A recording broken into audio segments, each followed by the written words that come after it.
New year in class for Kentucky students is making its way through the state legislature, but with conditions. Glad to have you with us tonight. I'm Brad Bird. And I'm Shelley Kirk. The state Senate passed a bipartisan proposal to allow any student, K through 12, an extra year of eligibility in education and in athletics. Eyewitness News' Noah Alatza reports on how the process would work.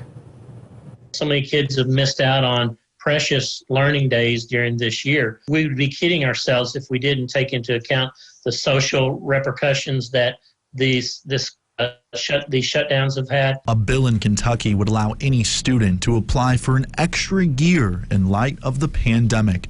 But if they would retake a course, it would not count towards graduation unless the student failed the original course. This just gives them an opportunity to repeat that senior year and maybe do another year of cheerleading or playing football or basketball or something of that nature, and it allows them to do that. Republican State Senator Robbie Mills says the pandemic has left students with major setbacks. Parents are just concerned about their children learning. They want their kids to get back to 5 days a week in school, which allows parents to get back to work. But they're also just really concerned about the educational part of getting kids back to school. Mills says this bill allows students who may have fallen behind to build up their GPA or other test scores. But he says it's still unclear what the cost will be for each school district. If approved, students would be able to compete in athletics at the same school for another year.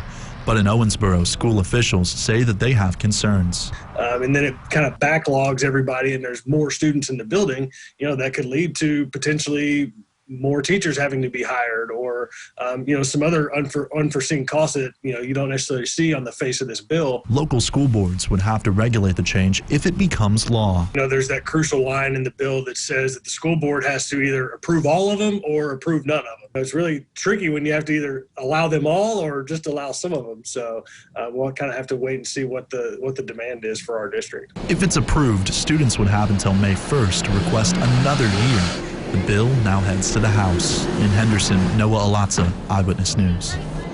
And we have posted a copy of that full bill on our website, tristatehomepage.com.